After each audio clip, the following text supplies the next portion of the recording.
Hello and welcome to the SEGA Nerdcast, episode 98. I am Chris, the editor of SEGA Nerds, and joining me this week are my buddies James and Jason. How's it going, guys? Hey, how's it going? Good. James, how long has it been since we've last had you on the Nerdcast? I don't actually know. Do you know? It must be more than a few years. I don't think it's been since we've relaunched the site, has it? No, I don't think so. Wow. So then, if our listeners would go back and hear James on the original Nerdcast, you'll need to go to the website and scroll under in the top nav bar. There's a Nerdcast tab there. And then underneath that, there's Nerdcast Originals, which is the very first iteration of the SEGA Nerdcast. And it was not very good. It's still not that great. But this first one was really bad. It's weird to go back. I don't know if you've ever gone back and listened to any of those, James. I think I did not that long ago too. Maybe like when I touched base with you guys again and started sort of getting back on as a contributor. It was like, yeah, let's go check out the old stuff. And it's pretty funny, hearing myself talk about like going to school and all that. And it's like it is a weird way to go back in time. To do that, but I've noticed just that my voice, it's weird. Like my voice sounds completely different from now to then. But it's also a weird thing that I think about a lot. In that this is a weird era that we're kind of going through as adults because we're putting all this content online, whether it's stuff that we write, whether it's things like this right now that we're recording, podcasts, but this is going to be the kind of the first generation where our kids are going to be able to go in and look at all this stuff that we've done throughout our whole lives and see like how much time we've wasted talking about video games and all this other crap. Yeah. It's just kind of a weird thing that I sometimes think about, and it's just weird. I mean, they're going to look at everything you've written on Twitter and Facebook. You're going to be able to do that, and no point in history has there really been a time where you have that kind of accessibility to things parents are doing. Where kids can so easily see how stupid or immature their parents were, or whatever the case is. Exactly, because we grew up thinking our dads were always they always like just straight-laced, smart, responsible guys, but right. We know they were just like us. So. Oh well, something to look forward to. Yep. Absolutely. So this has been a crazy week, at least for a lot of us folks on the East Coast, because we just got through that big, crazy snowstorm. And so for me, living in New Jersey now, I've lived in Texas my whole life. I've moved, lots of different places. I've traveled quite a bit, but this has been one of the biggest snowstorms I've ever dealt with, and this is including living in Montana for 3 years. In New Jersey, I think we've got close to about 2 feet of snow. It was just insane. Did you get any snow up there in your neck of the woods? So yeah, I mean, we usually get hammered. I mean, last year was like a record-setting snowfall year for Massachusetts, but this particular storm, we kind of dodged it. We only got about 4 inches or so, which for me is enough. You still got to get up and shovel it, but yeah, I don't think we got it quite as bad as you did. Oh, we got it horribly. It was really bad. This is kind of the first time I've really had to deal with it as kind of a homeowner, and so I was like, well, I'm going to go out and salt the driveway and salt my stairs, my deck, my sidewalk, and it wasn't until maybe a couple hours in when I realized, like, no matter how much salt I put out there, it's not going to do much difference right now. And so I just kind of gave up and let it do its thing. And I woke up the next morning and I was like, holy crap, that is a lot of snow out there. Thankfully, my get out of your house? Yeah, we were able to get out. We weren't snowed in or anything like that. But a buddy of mine, a neighbor from down the road, his family owns a big farm, and they have a plow on one of their trucks, so he came over and plowed my driveway and everything for me, which was, man, that was a lifesaver, because I went and started shoveling my driveway on Saturday for about an hour, and I hardly made any progress, and my back was like tightening up. It was spasming. I feel like an old man now. I really do. Well, might be. I think I'm getting old. Getting old, Gandalf. But yeah, So it's great to get you guys back on the show. It's good to be back. There's lots of news that went on this week. It's been a crazy week. Sega has been teasing all this stuff leading up to this week, and I think some people ultimately were a little disappointed with some of the stuff they're teasing. I think they got their hopes up a little high. But we'll go and talk a little bit about some of those games that Sega was teasing and what they ended up announcing. There's also a new game that was released this past week, The Deadly Tower of Monsters from Atlas. And we will also talk about, in our future discussion, the game that's going to release this year, the Sega game that we're most excited about. So each of us are going to figure out what game that should be coming out this year, hopefully, won't be delayed. Like you Mighty Number... Was it Mighty Number 9 has been delayed, I think, Mega for the Man third number time. Yeah. So if you... Oh, that was delayed? I was like, that's one of those things I backed and then just completely forgot about, so... That's probably the best thing to do with that game, because I think it's been delayed now for the third time, and people probably are just... the best thing to do with Kickstarter in general. Just, back something and then never check on it again, and hope you get something in the mail at some point. And then one day you're just surprised, like, oh, I did kickstart that, and it's finally here. Yeah, a gift. But before we get started, I want to do some reader comments of the week, because I think some of them are pretty good. So we published an article that was in response to the article last week about Sega and Gumi shutting down Chain Chronicle. Come to find out, which a lot of people kind of surmised already, it was more of Gumi's decision rather than Sega, as Gumi published the game and kind of maintained it outside of Japan and a few other Asian territories. But we published an article. We sent some questions to both Sega and Gumi, and we got some answers back, which is pretty interesting. It kind of talks a little bit about some of the backstory and some of the reasonings behind Gumi deciding to end support. They basically want to focus on some of their upcoming titles like Phantom of the Kill and other games like that. So they're no longer going to be supporting Chain Chronicle. I think in February 28th, I believe, is going to be the last day of the game being up and running. The thing is this took a lot of players by surprise. They weren't expecting this at all, and this game had been relatively successful, garnered over 1 million users at one point in time. So everyone thought it was doing pretty well, and that they would continue to support it, but sadly, it doesn't look like it's going to be the case.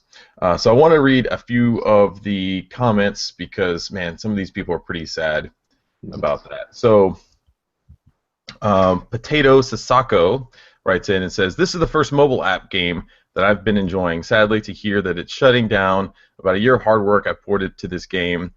Well, I'm a free-to-play, but it doesn't change the fact that I enjoy it. Thanks for giving and publishing Chain Chronicle, Gumi. I wish that I find an alternative game for Chain Chronicle that I love so much." Which, that's one of the nicer comments that we got.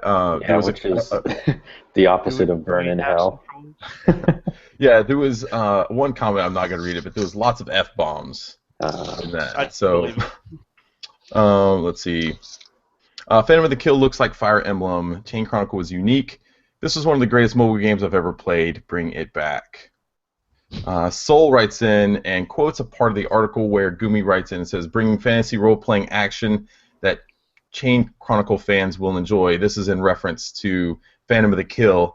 Gumi's hoping that a lot of these Chain Chronicle players will come over and support Phantom of the Kill when it releases, but a lot of people on Reddit, we posted the article on the Chain Chronicle subreddit as well, and lots of people have been voicing their displeasure there as well. But this person says, "Get lost, Gumi. I'm going to avoid every game of yours from now on." Now, this was what a lot of the sentiment that I've seen going around about this is just now people feel that Gumi has kind of betrayed them, and that they've just basically, out of nowhere in support of the game, or they've dedicated a lot of time, money, and everything else into this game, and now Gumi basically just wants them to come over to their new game and continue to pay money, and just people don't want to do that, which is pretty understandable. But that's kind of it's weird that this is kind of the world we live in now with these free-to-play mobile games, that when they've ran their course for a company, they're just going to say, hey, let's move on to the next game, because they're not going to stop developing new games. And when they release these games, they've got to weigh the resources on how much they're dedicating to this old game just to keep servers up, putting new content, all that kind of stuff. It takes resources. Now, if they think that this new game is going to be able to create more revenue and all this other stuff, they're obviously going to try to put more focus and attention to this new game, not so much on the old game. So, I don't know. What do you guys think about this? Does this kind of dissuade you from wanting to dedicate too much time and getting involved in some of these free-to-play games that are coming out nowadays? I mean, it makes sense. I mean, if there's, let's say, a free-to-play game in a series that's kind of like a spin-off, take Ace Combat Infinity, for example. Once that stops getting content, and once they upgrade to 7 finally and everybody stops playing Infinity, yeah, I'm going to be kind of sad, as an example. But free-to-play, I kind of see the point of ditching it in order of new free-to-play games, but it's kind of sad getting so used to putting so much time into a game and then just not being able to do anything with it anymore. If that's the best way I could think of how to describe it. Do you play free-to-play games, mobile games much, James?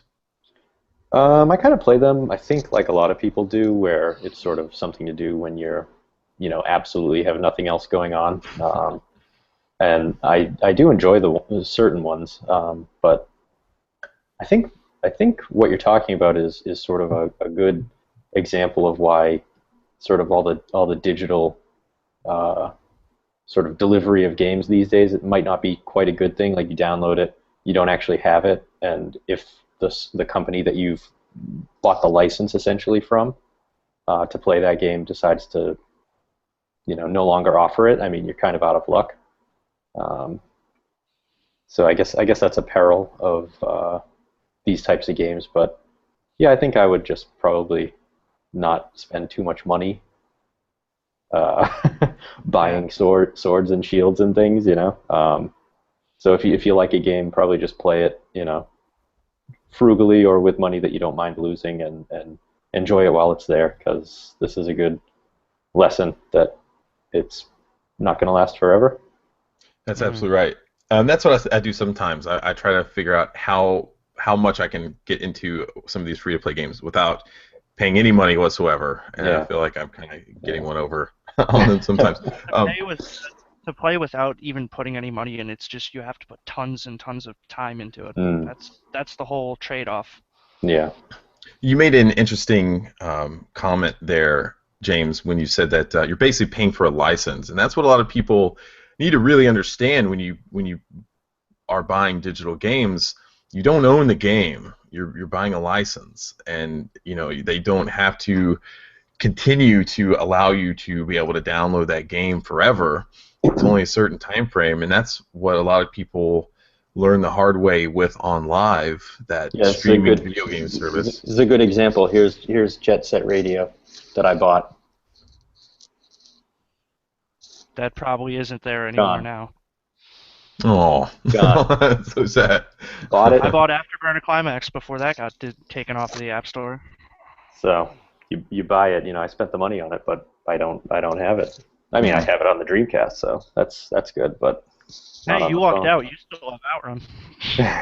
Before that got delisted. Yeah, that's funny too, because we were just talking about this. This was kind of an internal conversation we were having, because Jason wants to do a feature on Outrun online, but it was taking offline a couple years ago or several years ago, and now if you didn't buy it at that time, you're SOL. You can't go buy that game anymore. A lot of games suffered that fate, like the X-Men arcade game, the Simpsons arcade game. Those got taken down. All the Marvel vs. Capcom games got taken down. Really, I didn't know they took all those games down. That's crazy, because those were pretty popular, right? I mean. Yeah, I think it was something with.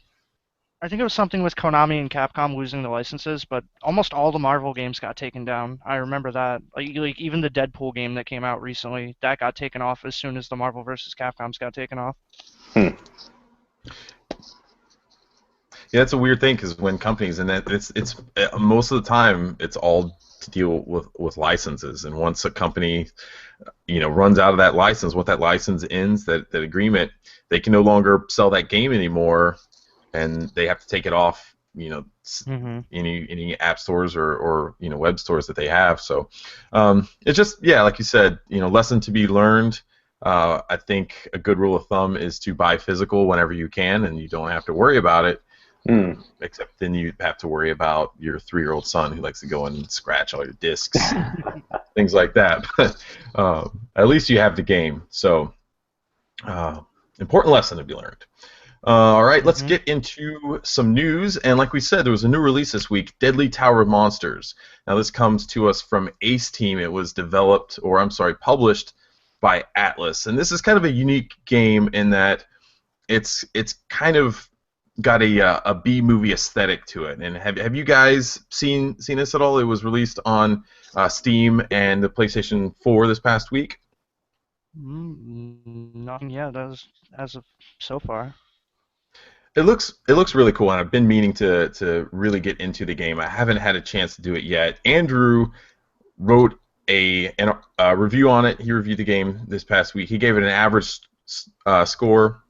3 out of 5 stars, which is not bad, but I've seen that it's generally skewing higher than that with a lot of other sites out there. I think it's closer to like in the 70s range or something, maybe low 80s or so if you put much weight into review scores. But I will.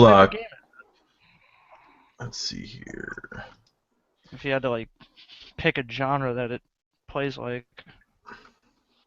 You would put me on the spot. No, it's like it looks like has an isometric view.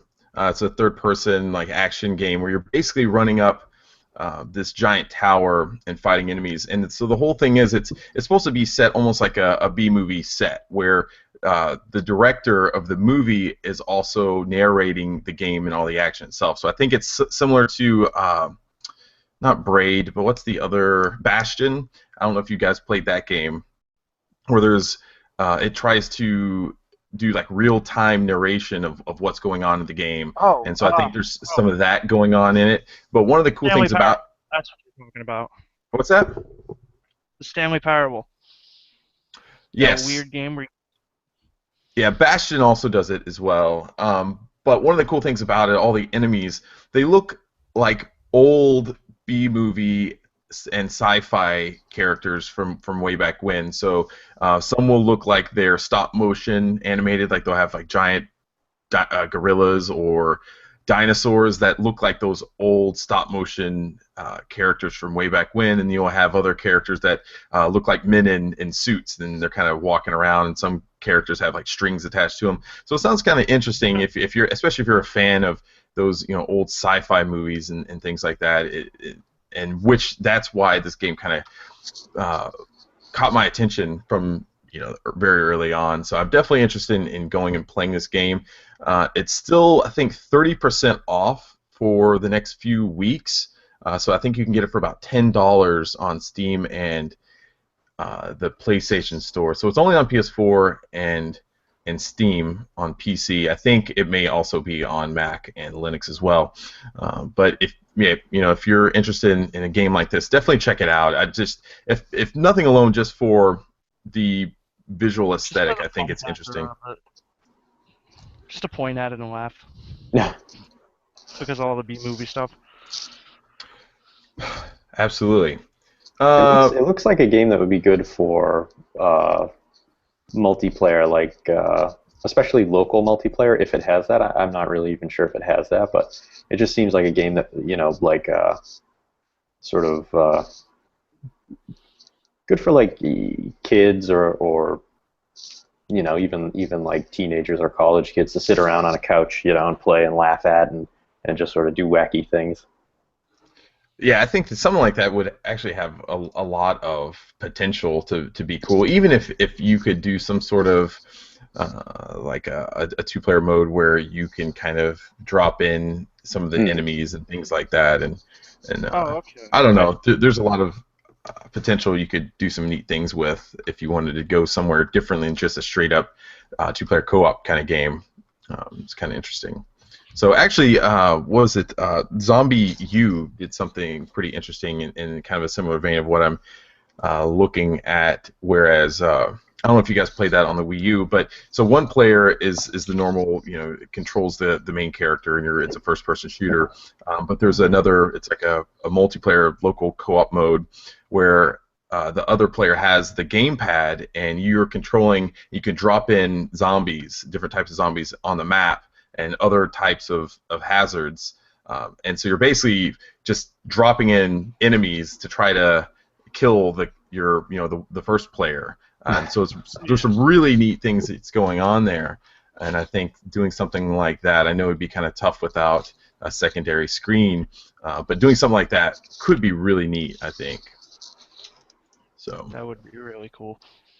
Moving on, I know this news had to have made James's day. So Sega has finally officially announced Valkyria Chronicles Remaster. Now, they've been teasing this for a while now. It was first teased on the what is it called? The Sega of Europe has it's like a Sega channel. I forget the name of it now. But one of their community managers talked about that. He alluded to the fact that they're going to have an important announcement for this week. My bulldog just ran into the room, so you hear some commotion in the background. And then Sega of America's Twitter posted a photo. Basically, it was like a jigsaw jumbled piece, and it showed one of the Valkyria Chronicles tanks from the game. Oh yeah, I've so seen that. yeah, so if you played the game much at all, it didn't take too long to kind of figure out that they were alluding to or hinting at Valkyria Chronicles. So the game is officially coming out. It's going to be released on what date was it? And now I'm looking and I don't see it. I don't actually. Never. Yeah, I don't think they don't have a official release date yet. It says spring 2016. Yes, it's a spring release date. It's going to come in both physical and digital form. It's going to be for $29.99, and pre-order editions and some launch editions will come with a collectible Squad 7 armored case, which sounds pretty cool. Biggest news there, I think, is the price, $29.99. I think that's a perfect price point for this game. James, I know you're a big fan of Valkyria Chronicles, probably one of the biggest fans I know personally. What do you think of this game, and how excited are you for it? Oh, it's going to be fantastic. I mean, the original for the PlayStation 3 was probably in my top 3 PS3 games. I mean, the whole generation, that whole console generation. I mean, it was that good. And you know what's interesting to me is I see in this release sort of like I don't know. I'm not in Sega. I don't know what's going on there, but I can sort of see maybe like a little bit of the influence of Atlas now that they're combined. I mean, with the price point and the collectible tin and like the fact that they're doing a physical release. I mean, this is kind of stuff Sega wasn't really doing the past 3 or 4 years. It seemed like Sega was sort of pulling back on the reins a lot. So the more I read of the press release, the more the more I read of the press release, the more excited I got. It was like, okay, they're basically doing everything everybody wants. So, which is unfortunately, you didn't really say that about Sega too often in the past few years.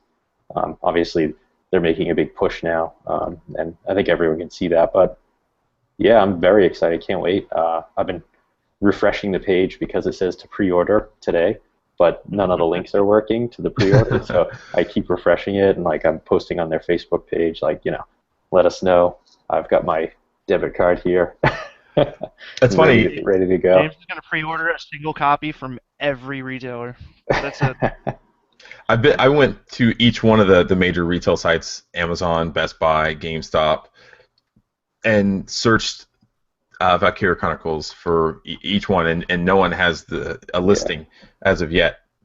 And so, but they're really good about doing updating this, and you say it's funny that you kind of mentioned that you see some of Atlus's influence there. If you go to the Valkyria Chronicles website, it's very similar in what Atlus has been doing with some of their games, and just kind of the layout and what they've done with it. It's very similar to that. And actually, the person who sent this press for a long time, even before Sega bought it. So you definitely are right on the money there. And so, yeah, there's just no links right now. There's no links working. Yeah, I'm trying right now. As of yet. Now, one of the interesting things about this game, in that in Japan it's going to come bundled with, or I don't know if it's going to come bundled, but if you buy the game, you're going to get a demo for Valkyria as a Revolution, which is going to be the next iteration in the Valkyria Chronicles series. It's also going to be coming to PS4. You're going to get that demo. It's going to be releasing in Japan, and I think they said December of this year. So there hasn't been an announcement that that game is even going to be coming to the West. I reached out to Sega today, and they basically said no information as of yet on if we're going to get the same demo, which I was hoping they'd tell me something more, which would signify that the game is in fact going to be coming this way. So it sounds like they just don't know right now if they're going to do it. It could possibly hinge on the sales figures for this game, maybe. Yeah, I mean, I feel like they probably playing that a little close to the chest, sort of wait to see how this one does, go from there. But I mean, it sold really well on Steam when it was released for PC, so that kind of bodes well. Hopefully all the people that sort of didn't get onto the PS3, because the PS3 wasn't really as popular, I don't think, when Valkyria Chronicles was released. It released really early in the PS3's life, didn't it? Yeah, so I think, a lot of people sort of missed the boat, and I distinctly remember like maybe a year after Valkyria Chronicles came out and people were talking about it, and it sort of became something that a lot of PS3 people were, who maybe didn't have the system back then but had it now, were thinking about getting. And I just remember countless comments on it, like every website that, oh, this game doesn't have trophies, I'm not buying it. And that's just kind of like how it went with that game, I remember. And so yeah, I don't know, maybe the remaster will sort of bridge that gap, I guess, get the audience that it never found on the PS3. So. I'm pretty sure this one does have trophy support. So for those people who did not buy it the first go around because it didn't have trophy support, you have no excuse now, you sons of bitches. Did you felt about Resonance of Fate, that it like kind of missed the boat, and I like debated on it for the longest time on buying it. That and Valkyrie are the first two games I think of when I think of Sega games on the PS3. that game was good, and I always forget about it, and I didn't finish it, but it was good. Good game. I lucked out. They had a sale a while back that it was $5 for the digital copy. So yeah, that's not bad. Can't lose on that one. Not at all. So when this game ships, it's going to come. It's full 1080p, 60 frames per second.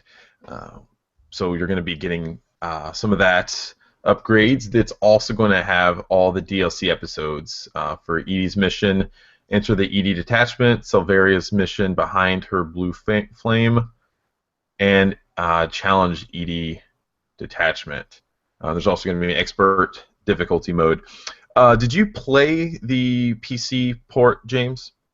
No, I never played that one. I just played the PS3. Okay, I do have it, but I'm just wondering. I don't know if there's much difference between what came out on the PC release, and this one. Because I think you got all the DLC, and it was also had the same HD upgrades and the upgraded 60 frames per second. So I'm just trying to figure out, and I meant to do some research on that earlier today, but of course I got busy and sidetracked, so I didn't. So Yeah, no, I imagine it's probably the same as what was ported to the PC. It's probably just giving this new audience a chance to play it, especially as we're, at least in Japan, leading up to the next release in the series. So I think it'll be pretty much what was on the PC. But I don't know. A Yeah, lot I of mean, people. it can't be more than just a HD upscale. Hmm. I've read online that some people were hoping for. Of course, people are always hoping for something better and bigger, but some people were talking about how awesome it had been if they bundled Valkyria Chronicles 2 and with this game, and maybe even Valkyria Chronicles 3, which we didn't get here, but we did get Part 2 on the PSP, which would have been kind of cool, I think. Yeah, yeah, that game was good too. Part 3 would have been a nice release. Yeah. I did not realize until you wrote that nice little article way back when that Valkyria Chronicles 2 is compatible with the Vita. If you have bought it digitally, you can hook up your Vita to your PS3 and transfer it over that way. You can't just download it from the PlayStation Store for some reason. Yeah, it was kind of a process, but it was one of the best PSP games. So if you had a PS3 and a PS Vita, it was definitely worth doing. But yeah, it is a little bit. I remember it being a little bit tricky to get that to actually play on that system. I did take the time and actually do that. Followed your directions on how to do it, and it was simple enough once you figured out the routine. And there was some other games that was somewhat similar to that, but that was the first time I actually played it on my Vita, and I really enjoyed the game. I really liked it, and I'm about maybe halfway through with it now. It's definitely one of those games I want to pick up and play, but my Vita has been collecting dust for a while now. I think that's something universally said about a lot of Vitas, even though I love that system. But yeah, just a sad truth. Oh, I feel so bad for it. After a while. Yeah. Next up, moving on, there's another big announcement this week. So earlier last week, Sega was teasing that they were going to have a big announcement for a classic game for the following day. I know where we're going with this. Yeah, and a lot of people just flipped out, thinking that they're going to be announcing, some new game. Maybe it's going to be, like Sonic game or something like that. Dreamcast 2. Sonic 62, let's go. The Dreamcast 2. But all along, I was saying, like, look, the one game that makes the most sense is Power Drift. It's already, it's been released. 3D Power Drift has been released in Japan for a while now. If they're going to bring over a new game, that makes the most sense. Well, when they were speaking of game, they meant a package of games, apparently, because that mystery game was none other than the Sega 3D Classics Collection for the Nintendo 3DS, which basically bundles many of the 3D classics that Sega has been releasing via M2. So this is the I don't even remember how to pronounce it. What's the Japanese name? It's the 3D Fukoku Archives 2. Yes. So this is the second physical version of the 3D classics that was released in Japan. And so this one comes with Power Drift, Puyo Puyo 2, Maze Walker, Fantasy Zone 2, The Tears of Opa Opa, Fantasy Zone 2W, Sonic the Hedgehog, Thunderblade, Galaxy Force 2, and Altered Beast. Now this is going to be the first time Power Drift and Puyo Puyo 2 is going to be released outside of Japan, at least officially. So for fans of those games, which Jason, I know you're a big fan of Power Drift, this has got to really excite you, am I right? I'm really hyped for that, but it's I'm happy for it and I'm hyped for it, but it's a crapshoot either way, because when you think about it, I can't be the only one that's bought almost all of the 3D classics. If I could think about it right now, I have every 3D classic minus Echo. Do I really want to spend $30 just to get them all again, as much as it's Power Drift? That's the question. I'm gonna do it because I'm an idiot, but I'm that's probably neither gonna here do nor it there. too because I want Power Drift, but I mean, it would be nice if Sega would release those two separately for the people that bought them all already. James, if you buy this game, just off the top of your head, how many times will this have made that you've bought a copy of Sonic the Hedgehog? Oh, I mean, my lifetime probably like 20, 22, 23, Oh, gee. maybe Sega, more. this has got to be an incredibly cheap game to license at this point in time because Sega, anytime Sega decides to support any new platform, whatever it may be, like the Ouya or something, they'll just throw Sonic the Hedgehog out there on it and be like, "Here you go, you can have Sonic the Hedgehog." Again. We'll just put this one on anything these days. So I wouldn't be surprised if like the new Tesla also plays Sonic the Hedgehog, That'd be great. I would love that. which would be kind of fun. Um, Comes with a Mega Drive controller attached to the wheel. Whatever. So this is also going to be the first time that Maze Walker and Fantasy Zone 2 Tears of Opa Opa is going to be released on the 3DS. Outside, I think, at all coming over from Japan. And so that's going to be some other new games that we've not yet received. So there's roughly maybe close to half of the games on this that we haven't had yet. So there is quite a bit of new content on it. For me personally, I just want to keep supporting these 3D classics because I think M2 has done a phenomenal job with these. I love playing them on that awesome 3DS screen. The games just look completely different. I still was just blown away at how great Altered Beast looked on the 3DS compared to what I remember playing it back in the day, and even today on these crappy CRT TVs.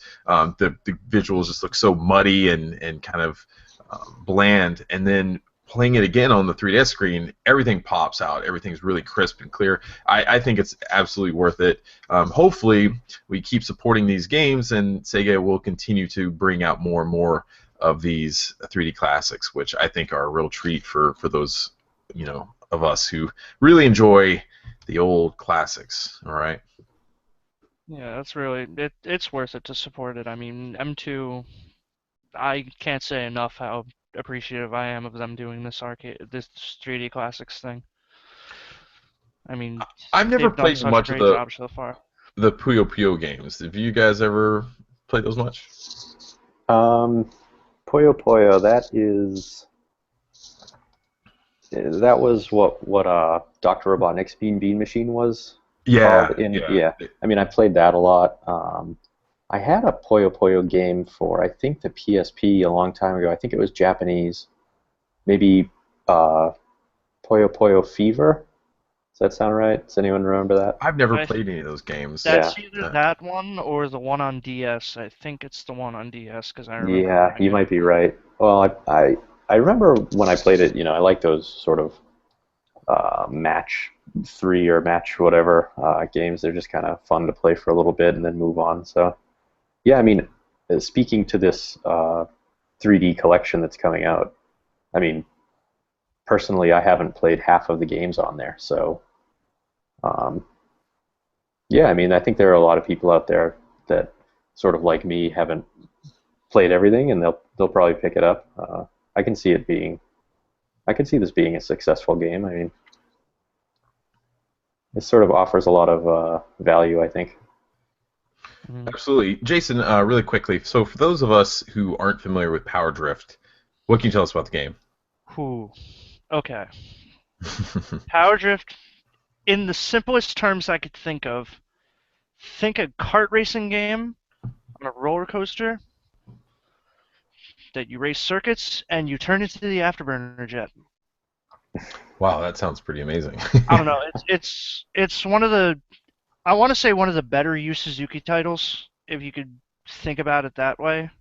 Originally released in 1988, it was one of the earliest kart racers I could think of. Its whole gimmick was the 3D effect of it. Every sprite of the road was made, every roadside object, every piece of the road was made in a sprite, and it just really pulled off the big sprites, the character of the game. There was at least 12 different drivers you could pick from, 5 different courses of 5 circuits each. Every course was designed crazy like a roller coaster, hills and curves. Actually, when you turned in the game, the screen would actually tilt to make it feel like you were going through the corner at the exact angle you were going through. It's one of the better physical experience games. Really fun. Nice. I'm interested in seeing what M2 will do with that then, because they're very good at recreating a lot of the feel of that arcade experience on the 3DS. I normally don't keep a lot of their different, because they'll do that too. They'll have a mode in there if especially if there was like a sit down cabinet, especially the ones that would move around. They'll recreate all of that on the screen, so as you're moving around and moving the joystick, the whole screen will move around. I like to toy with that. I enjoy just kind of experiencing some of those, but I can't sit there and play them very long. But I'm interested in seeing what kind of extras that will end up shipping with Power Drift. Yeah, that seems like it would be a really cool port. Puyo Puyo sounds a weird game to put in 3D, though, right? Is there much? You think there's much action that you'll notice, much 3D in? No, probably just maybe the pieces as they're coming down will be a little bit separated from the background, and probably I remember there was usually like sprite characters, animated characters on the sides of the screen. Maybe they'll be 3D, but yeah, probably maybe not the most background layers. Yeah, probably not the most exciting 3D experience. So buy this game, and maybe we'll finally get a 3D Alex Kidd game next. That's what everyone. I want to say there's a small chance of there even being a third volume of these packaged together. I mean, when you think about it and you see all the ones that have released, there's still at least 5 or 6 games missing out of these. Mm-hmm. You're still missing Streets of Rage 2, you're missing Sonic 2, Afterburner, Hang On, and Gunstar Heroes. So that could be possibly even a third volume if they wanted to, and maybe add two other extra games that never got ported. Yeah, Hang On and Gunstar Heroes, those are pretty those are pretty popular games, so I don't know. Absolutely. All right, let's keep moving on. Now, did you guys see the Yakuza 6 gameplay footage that aired earlier today? Did you get a chance to watch that? Oh, yeah. So, Nagoshi and a female who I'm not sure who she was, they basically sat there, and there was actually another guy who I think played through a very short, maybe 10-minute long playthrough of the game. And from what I understand, this is the very first gameplay footage that we've actually seen of Yakuza 6. And James, why don't you, if you can remember, can you kind of walk us through what we saw in that while I try to cue it up? Yeah, sure. I mean, what I remember, it sort of starts out with that. I guess for people that have played Yakuza, the sort of famous city scene there with Kamurocho, I believe that is, and it quickly gets into another scene that I think a lot of people would recognize from that series of Kazuma in the middle of a big street fight. So, I mean, I don't know what's going on because the text is all Japanese, and we can't. I don't speak Japanese, so I don't know what's happening, but I do know that he's wearing clothes that I don't really ever recognize him being in. But yeah, so we get about, I don't know, it's got to be like 3 or 4 minutes of fighting here, and it looks pretty different from what I remember in the Yakuza games. I mean, this sort of, there's some things happening here that just sort of. One of the cool things that I've noticed was the seamless transition from what looks like an FMV cutscene into the actual fight itself, whereas throughout the rest of the series, at least the ones that were released here, it would go to a different screen, like a loading screen, basically, and then you would enter the battle. Where this one, I have not, throughout this whole gameplay video, I don't really remember seeing the game load at all, and so it's pretty interesting from that perspective, I think. Yeah, and I would have to say, I mean, I think the visuals are a lot better than the last Yakuza game that I played, which was, I think, 4 maybe. Even Yakuza 5. I mean, Yakuza 5 looks great. I've been playing it. I was playing it yesterday for quite a while, and I think it looks great even by today's standards. It still looks pretty good, but this just completely blows it away. I mean, it just the level of detail in Kazuma's face is really amazing. And what's funny is I think he actually looks younger in this game than he does in Yakuza 5, but I'm pretty sure this game is set after the events of Yakuza 5. Yeah, that's what I was wondering that too, where this fits in the timeline. I haven't read as much about this game as I should have, probably because I don't want to get too into it and then have it never come over here. But yeah, I mean, from what I'm seeing here, it looks like classic Yakuza with some interesting little changes in the battle system. I see that he's later on fighting with multiple I think they're NPCs. I don't think there are other people controlling it, but yeah, just kind of interesting. I love how just bright this little street is. There's just neon signs everywhere. I think probably more than any other time in its history, like they've been able to really recreate a dark, dingy, Japanese city that you don't typically see a lot outside of this series. Yeah, that's a good point. I mean, I don't really remember any other games where you get this sort of vibe of Shibuya, Akihabara, whatever, any of those places over there that are just oh man, that car just ran someone over. Oh yeah, this is when he's hanging the dude out of the window. I remember this. Yeah, and so for those who aren't watching, there's a Yakuza group that comes in. I'm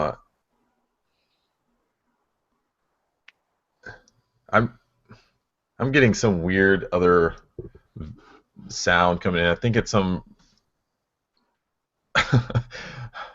I'm getting some video playing somewhere, and it's a preacher talking about. I don't know where it's playing from though. What? Okay, I'll try to keep three talking black over. Yakuza cars. They pretty much ran through the street and ran over a bunch of people, and now it looks like just a big street fight going on. I'm gonna try and give a play-by-play if I can. It looks people. And so this is interesting because it shows the enemies' like health gauges over their heads, where I don't think it was ever like that before, right? I don't remember seeing that. I think each time you hit another character, it shows their health bar opposite of Kazuma's health bar on the left. Yeah, it was like Streets of Rage or something. Yeah. So this is kind of interesting to see it done that way. Yeah, and it looks like his heat gauge, I think that's what it's called, right? The heat gauge looks a little different as well.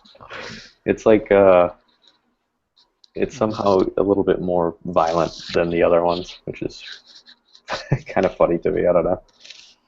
Yeah, I love the different just really violent things that happen. I was playing Yakuza 5 this morning, and my daughter comes in like right at this moment where I grab a guy's head and like slam it into the ground and just scrape it back and forth on the cement and just throw him, and she's like, "Oh my gosh!" I'm like, "All right, it's time to quit playing this game." But she's like, "Why would you do that?" I was like, "He's a bad guy. You're supposed to do it."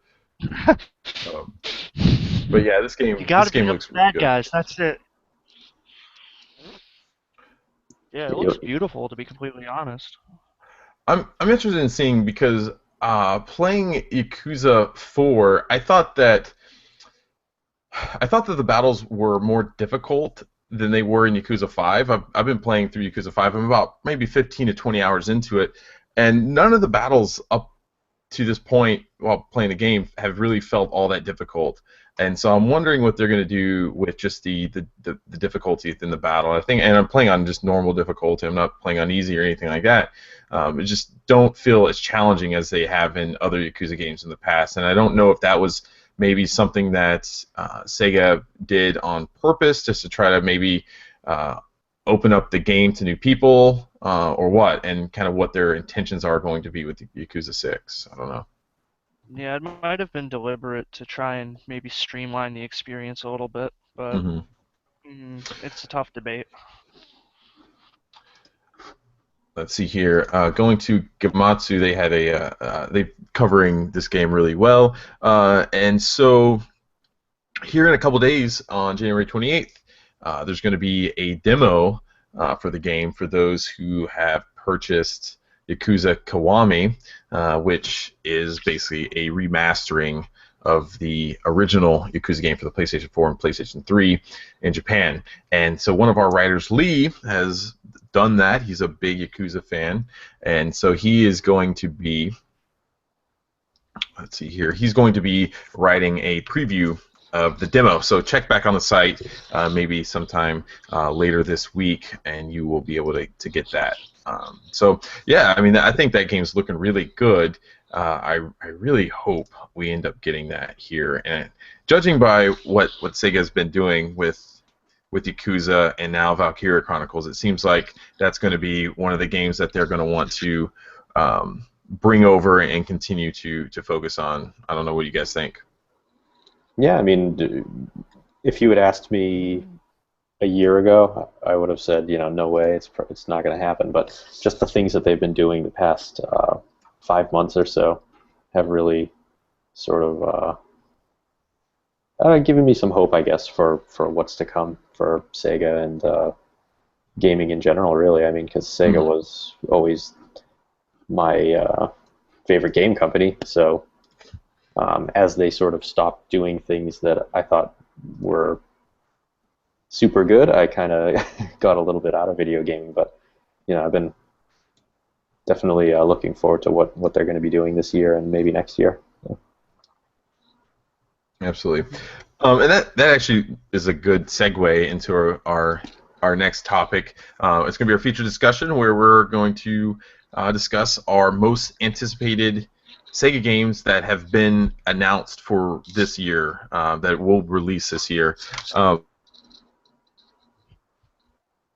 Back to kind of what you were saying just a minute ago, I get a feeling that Sega is in the midst of a kind of resurgence, in that they're going back to a lot of the games that have made them successful in the past. They're being a lot more conservative on maybe some of the new games that they're coming out with, and they're relying on those older franchises that have kind of built up a lot of fans over the years.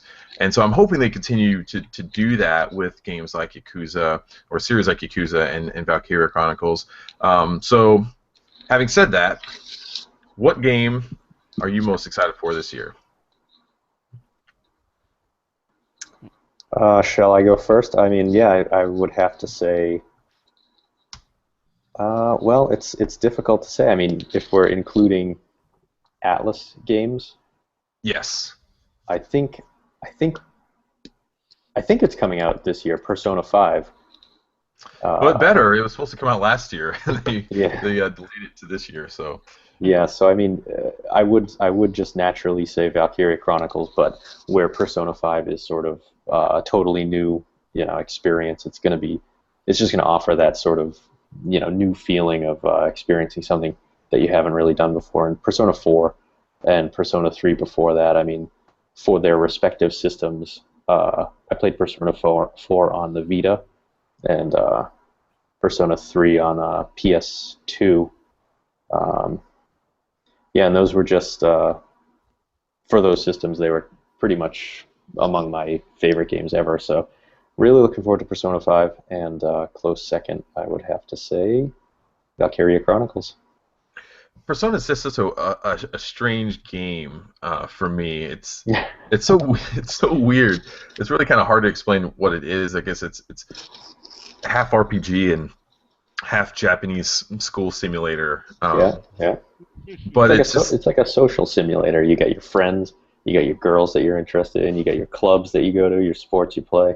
It's just kind of it sort of creates a character in a way that no other game really creates a character. You sort of pick who you want the character to be and who your favorite companions are going to be, and yeah, I just like that. I think it's a depth of story you don't really get with a lot of games.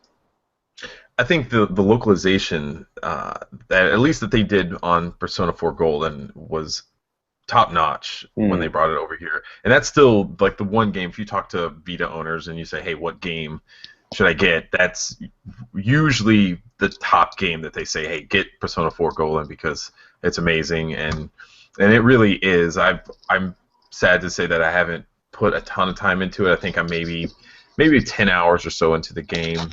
And it feels like I'm just still scratching the surface. I come to moments, and I feel like I should be really. The surface. What's that?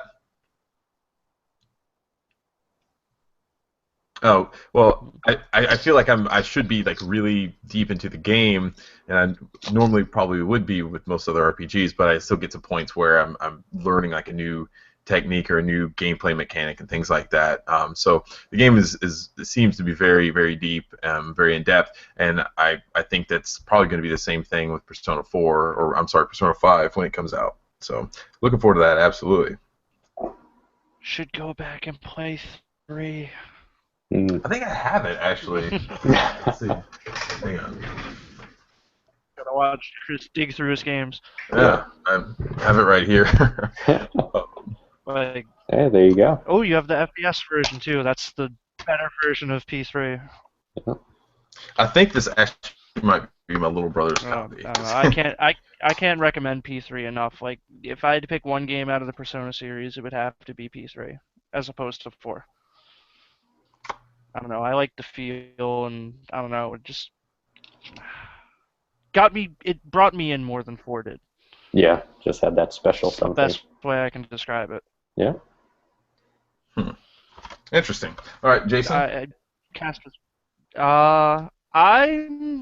It's a tough debate currently because one of the games for release we've already talked about. For now, I'm gonna have to hop on Persona 5. I mean, besides maybe Yakuza 6, but that's probably not coming out in 2016. Or I don't have a PS4, so Valkyria is out of the question, at least for now. But I'd have to say either Persona 5 or my typical answer, Power Drift. That's so 3D classics of you, Jason. For me, I'm going to go with Sonic Boom Fire and Ice. I'm just kidding. I'm not going to do that. This one is not necessarily a Sega game per se anymore, but it's still always a Sega game in my heart. And that's going to be Toe Jam and Earl Back in the Groove, which Greg Johnson and his team had kickstarted earlier last year. Early last year, I want to say. But Greg Johnson, I mean, just over time of covering Toe Jam and Earl and having him on our podcast and everything, we've kind of become friends, and it's really interesting in that it's really made me go back and play these old games, these old Toe Jam and Earl games a lot more, and just to see how this series has evolved over time, and then to see him kind of go back to what made the original 2 games successful in their own right and kind of combine some of those different things into one game is really interesting. And so this new game is going to be a lot like the first Toe Jam and Earl. So if you were a fan of that roguelike style of game, you're going to be right at home here. The visuals are all updated. They're having a ton of new characters. They're having a lot of different characters, enemies that were in those original games that you liked and loved and sometimes hated. They're bringing up some new ones as well. They're also having a lot of new playable characters for the very first time in the series. I'm really excited for this. I love everything that goes into those games. The music is so fun, and they're bringing back a lot of that same type of sound, updating it with some more like hip hop style and jazz and bluesy type stuff. I'm so excited for it. Greg Johnson, I'm so happy that that game was kickstarted successfully, because for so many games I was really kind of getting bummed out because there were all these Kickstarters for old Sega games that were coming out and they were failing, like General Chaos, Booger Man, which I was really bummed out about because I was a big fan of that growing up. A lot of other games like that just weren't doing that well, and I knew about this Kickstarter. I knew that he was going to be doing this for a while, and we had kind of we talked about it offline, and I just kind of gave him some of my opinions and thoughts on maybe some areas where those other Kickstarter projects failed, and I was just so happy to see this game do well and to get kickstarted and to see the outpouring of love that a lot of people still have for the series today. I think that was really awesome, and this game's supposed to come out in November of this year, so it's going to be a while, and I won't be surprised if it ends up getting delayed beyond that. But as of this time, it sounds like they're still on track to do that. But like we were saying earlier, I don't even know. I think we may have been offline when we were talking about before the podcast. But when you kickstart a game, don't get too upset if it gets delayed. It's just kind of how those things go. But yeah, so Toe Jam and Earl Back in the Groove is going to be my most anticipated game. There's also, man, there's so many good games really coming out so far, and I mean, we're talking about Project Cross Zone 2 comes out next month. Not necessarily a Sega game, but it has tons of Sega characters in it. Then I forgot about that. we have 3D Classics Collection in April. Monster Boy is going to be coming out in the first quarter of this year. It's supposed to be. We have Valkyria Chronicles Remaster, Odin Sphere, Leaf Thracier. It comes out June 7th, which is going to be another awesome game. Then we have Persona 5, Toe Jam and Earl, Total War, Warhammer. There's a lot of good games that are going to be releasing this year. And I think this is going to be really the year. If Sega can get these all games released this year, I think we're going to look back and be like, okay, this might have been the year where Sega kind of got their shit together. Yeah, the turning point, sort of turn the corner and get back to what we remember. Exactly, and I think that's what people wanted for so long, and they've just struggled to really find their identity for a while now. And are they a mobile company? Are they are they a console developer? Are they a PC developer? And they've just or are they just a Sonic the Hedgehog company? I mean, right. It sort of seems like what it was like for a little bit there, especially on consoles. It was like, you get a Sonic game, we make some money, and then we don't waste our money on other things that might not sell. So exactly, and now it seems like they've got such a good blend of focusing on the classic games and updating them in ways that people are enjoying. They're coming up with new IPs like Timbo the Badass Elephant, which they did last year. Oh yeah. But they're also coming up with sequels to beloved franchises like Yakuza, Persona, Valkyria Chronicles, all those games. They're also going to be announcing some new Sonic games this year as well, being that it's the 25th anniversary of Sonic the Hedgehog. So I think this is a very important year for Sega, and I'm really hoping that this kind of shift that we're kind of seeing is going to equate to them getting back kind of in the groove of things and really starting to make some money and being a bigger player in the video game development scene once again. So we'll see on that. So yeah, we want to hear from you guys. Let us know in the comments on the podcast post on the website, or just let us know on social media what your most anticipated game this year is going to be, and let us know how stupid you think we are for choosing games like Toe Jam and Earl, or hey, if you're super excited about the new Sonic Boom game, Fire and Ice, let us know about that. Tell us why you think. Yeah, you're gonna get flamed for that one. Tell us why you think this is going to be the game that finally brings credit Everybody's been waiting to for. Sonic Boom. Poor Sonic Boom. Yeah, I know. Let's get into what we've been playing real quick before we end the show. Have you guys been playing anything lately that you want to talk about?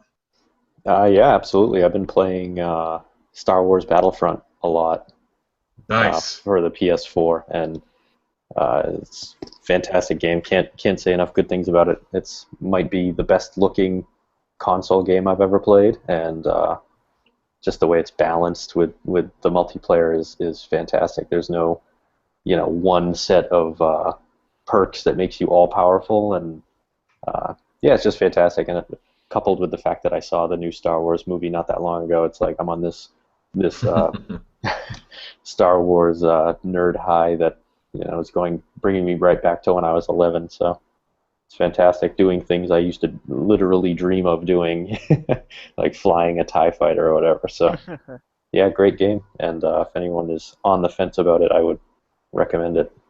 And I think it's actually been on sale here lately. I think there might have been a sale where you could get it for like $40 at Target or something like that. So it looks like it's one of those games now. It's been out for a little bit. It's starting to drop in price here and there. So keep an eye out. It's definitely a game that I want to pick up at some point in time. I know my oldest son, has really been talking about that game and wanting us to pick it up. And yeah, I can see us playing that one for a while now. We got in on the beta and played it quite a bit, and I think there was like a 10-hour beta that or demo that you could play on Xbox One, and we played that for a while.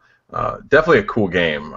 It was a lot of fun, and I'm interested in what's interesting too is it gets better the more you play it, which is not the usual thing for a lot of multiplayer shooters. But yeah, the more time you put into it, you just notice more things. You get to experience more things.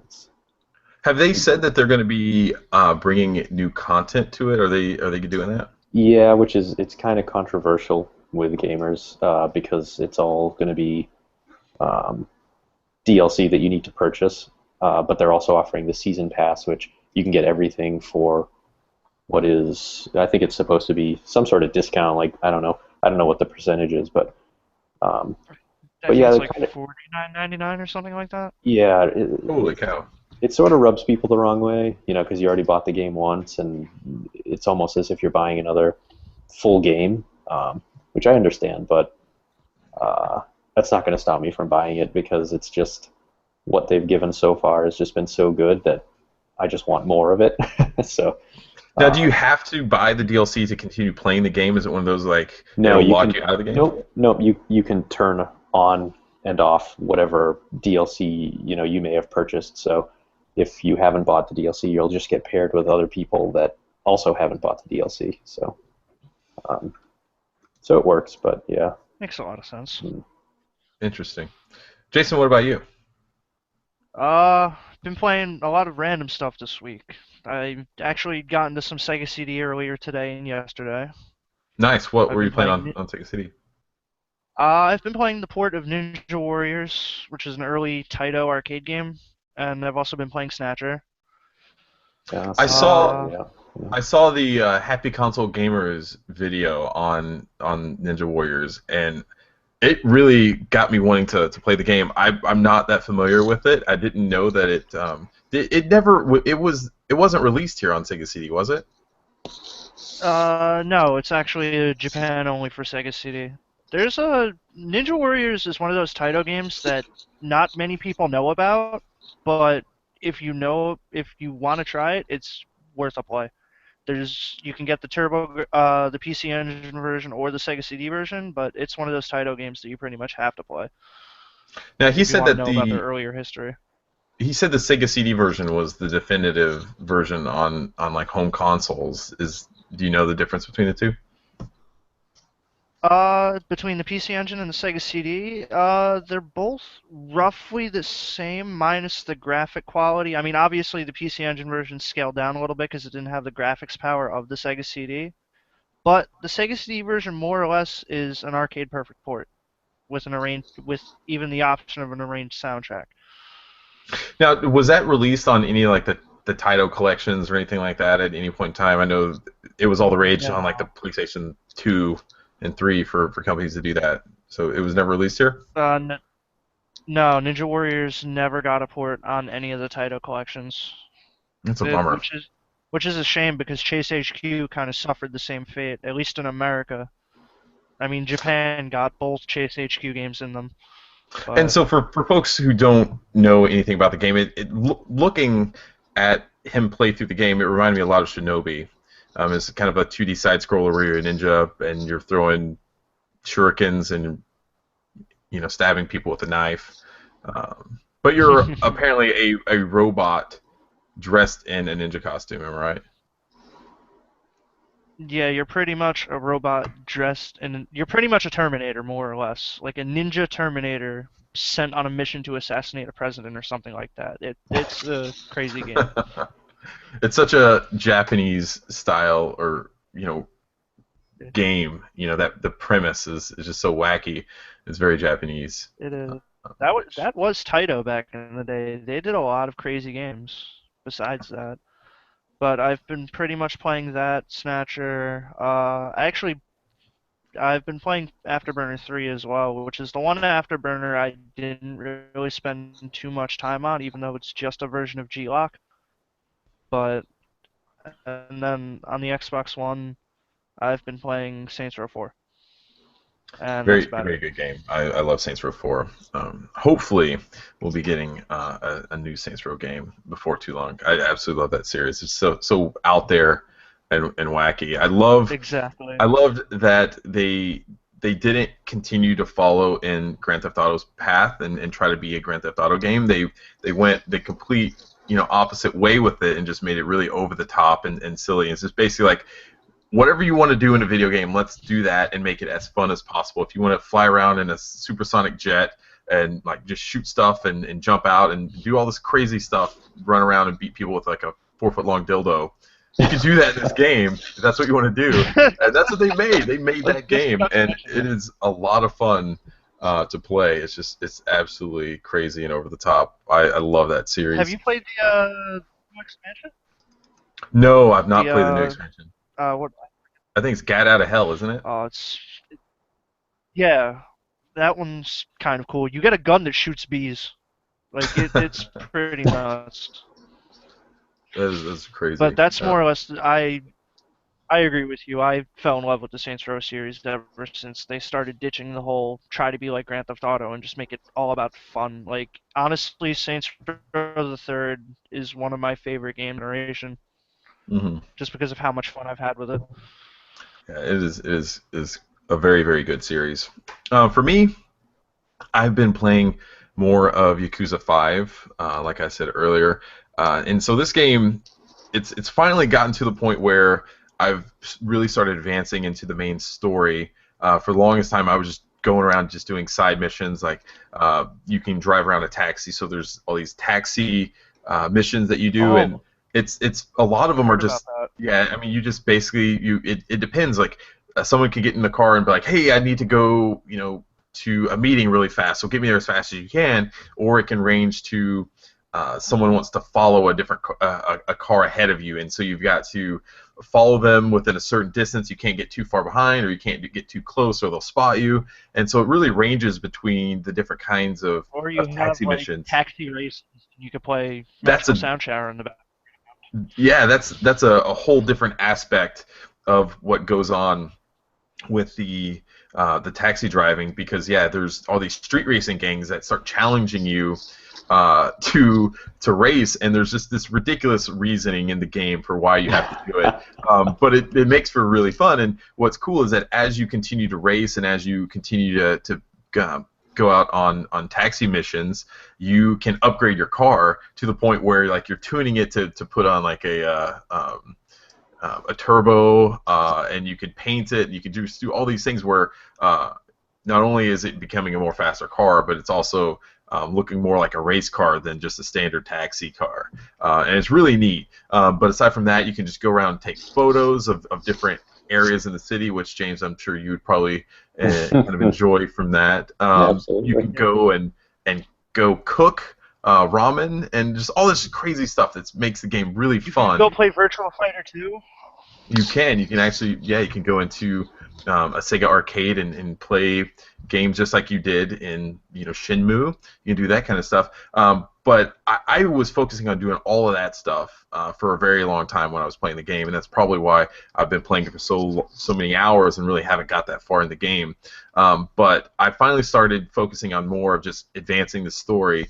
And if you don't know much about Yakuza 5, basically Kazuma has he's left the Yakuza, and he's gone into a new city where people don't know who he is, and he basically just decides just to be, he leaves his old life behind, and he becomes a taxi driver. Well, there's these two Yakuza clans. His old one, what were they called? The Toji clan, right? Tojo? I think it's Tojo. And the Omi clan are forming an alliance that's very critical to the future of both of their groups, and just through all this just crazy stuff that ends up happening, he gets drawn back into the Yakuza again, and that's kind of where I'm at right now, just seeing where it's going to kind of pull him back into it. And it's not necessarily a wholly original concept. You see that a lot where these gangsters try to get out of this life of crime, they get pulled back into it. But the way that Yakuza does it is just really interesting, because it's obviously it's a completely foreign culture that you're kind of experiencing, but to see it play out in this Japanese culture and stuff, it's not, like I said, it's not an original story, but to see it play out in a completely different way that you're used to seeing is interesting, and I'm really getting into that game. I really love it, and I want to hopefully play through it and try to get to some of the older games in the series before we get further on in maybe getting Yakuza 6 over here. So hopefully that will happen. And I do want to say that I haven't necessarily been playing it, but last weekend I bought my oldest son Aliens vs. Predator on the I think it was on the PlayStation 3, and it was interesting because people are still playing that game online. It's crazy, What? but there's like a small group that found, and they are playing that game. They're still playing it online. So there's just a very small active user base for Aliens versus Predator, which is pretty interesting. Is it just the developers? Probably. I don't know. But he'll go and play it, and he'll spend quite a long time just with the same group of people playing it over and over again, which probably is, I would imagine, maybe that 7 or 8 players playing that game today. That's probably dwarfs the size of the Aliens Colonial Marines active player base today. I wouldn't be surprised if that's like 2 or 3 times as many people. Yeah, I'm sure. So that, I think, it's going to pretty much wrap us up. I do want to, before we end, though, I meant to talk about it last week, and I will be very upset at myself if I don't talk about it now. So we came out with a new feature on the website called the SEGA Nerds Spotlight, and you can find it if you go to www.seganerds.com/spotlight, or you can see it in the top navigational bar on the website.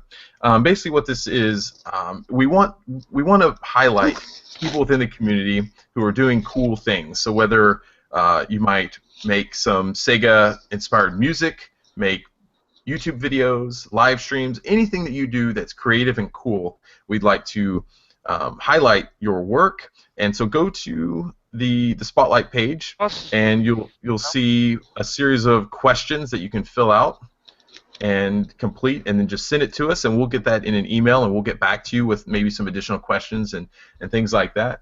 So if you yourself want to be highlighted in the Spotlight, check that out, or maybe you know someone who you think would be a good person for that. Let them know about it, and have them fill that out so that we can highlight their work, because that's definitely what we want to do. This week, we posted a spotlight on the Galloping Ghost arcade out in Brookfield, Illinois, where Marcin and his brother visited recently. This is the biggest arcade in the world, apparently. I think they have over 400 arcades or something like that there. 440 arcade cabinets on the floor, which is just nuts. And what's cool about it, you basically pay $15, and you can come in and play as many games as you want. You don't have to bring in a sack of quarters like you used to. So it's really neat. They've got a ton of Sega games there.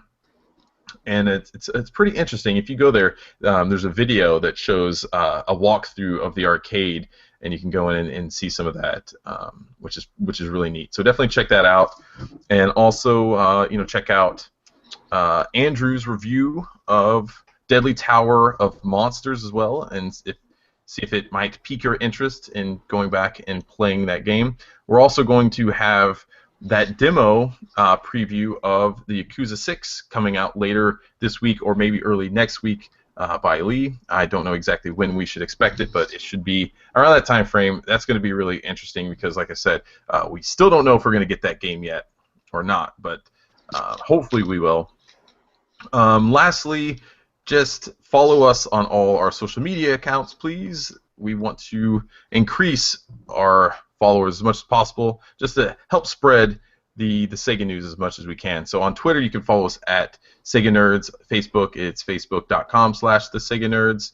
You can subscribe to the podcast on Stitcher. We're on iTunes. We're on everything you can. But if you want to do it more easily, you can go to our website at SegaNerds.com, scroll down the right sidebar, and you'll see subscribe to the Nerdcast right there, and there's some handy links that will take you out to iTunes or Android or just the RSS to make it a little bit easier for you.